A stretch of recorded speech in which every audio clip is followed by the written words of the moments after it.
कभी आपने सोचा है कि एक मृत शरीर के पास अकेले बैठने की सजा कैसे बन जाती है?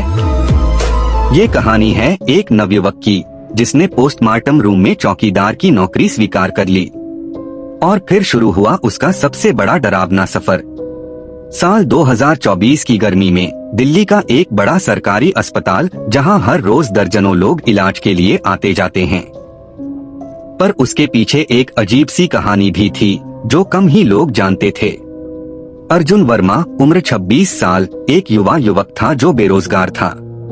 उसके पास नौकरी के लिए कोई विकल्प नहीं था, इसलिए जब उसे पोस्टमार्टम रूम में चौकीदार की नौकरी की पेशकश हुई तो उसने बिना ज्यादा सोचे हाँ कर दी।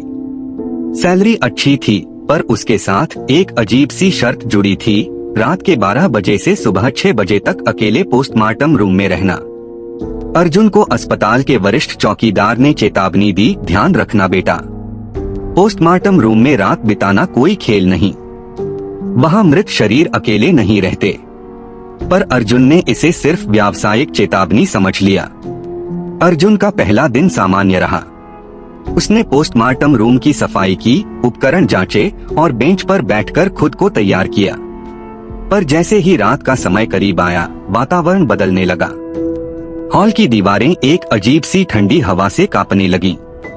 रात के 12 बजे होते ही लाइट्स अपने आप टिमटिमाने लगी। अर्जुन ने घबराकर टॉर्च निकाली।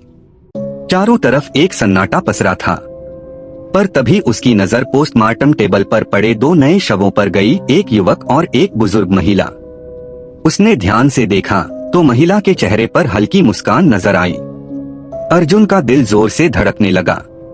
उसने महसूस किया कि जैसे कोई उसकी ओर देख रहा हो। आसपास की दीवारों से आवाजें आनी शुरू हुई, धीमी धीमी फुसफुसाहटें।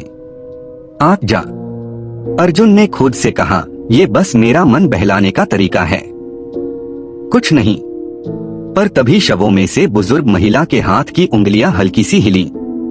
अर्जुन चौंका और पीछे हट गया। अचानक लाइटें पूरी तरह से बंद हो गईं। अगले दिन अर्जुन ने घटना के बारे में वरिष्ठ चौकीदार से बताया। वह गंभीर हो गया और बोला, वो शव 2 साल पहले इसी अस्पताल में एक हादसे में मरे थे। कहा जाता है उनकी आत्माएं अब भी यहीं भटकती हैं। अर्जुन को विश्वास नहीं हुआ तो उसने रिसर्च करना शुरू किया। अस्पताल के पुराने रिकॉर्ड्स में उसने पाया ये दोनों शव उसी रात की पोस्टमार्टम में आए थे जब एक अजीब हादसा हुआ था। डॉक्टर की लापरवाही से उनकी मौत हो गई थी। तभी से उनका रूह पोस्टमार्टम रूम में फंसी हुई थी। अर्जुन ने ठान लिया कि इन आत्माओं को मोक्ष दिलाना चाहिए।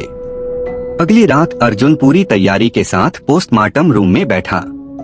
उसने हनुमान चालीसा का पाठ शुरू किया। वातावरण धीरे धीरे शांत होने लगा, पर तभी एक तेज चीख गूंजी। महिला की आत्मा सामने आई, लंबा सफेद साड़ी पहने, चेहरा आधा ढका हुआ, आंखें लाल। उसकी आवाज गूंजने लगी, तुम हमें यहाँ से नहीं छुड़ा सकते।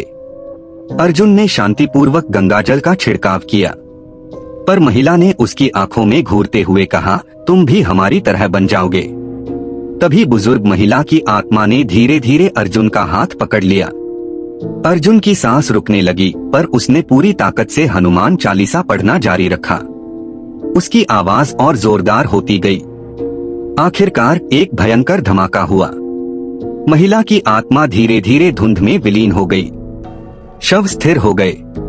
अर्जुन खुद को थक-हार कर वहीं गिरा पड़ा पाया। अर्जुन की आंखें खुली। सुबह की पहली किरण आई थी। उसने पोस्टमार्टम रूम की ओर देखा, सब कुछ सामान्य था। कोई चीख नहीं, कोई फुसफुसाहट नहीं, पर उसकी आंखें लाल रंग की चमक लिए हुए थीं। अर्जुन ने खुद से कहा, मैंने उन्हें मोक्ष दिलाया, पर इसका क्या मतलब है? उसकी उंगलियां खुद ब खुद कंपाने लगीं। कहीं ना कहीं उसकी आत्मा अब इस रूहानी दुनिया से पूरी तरह मुक्त नहीं थी।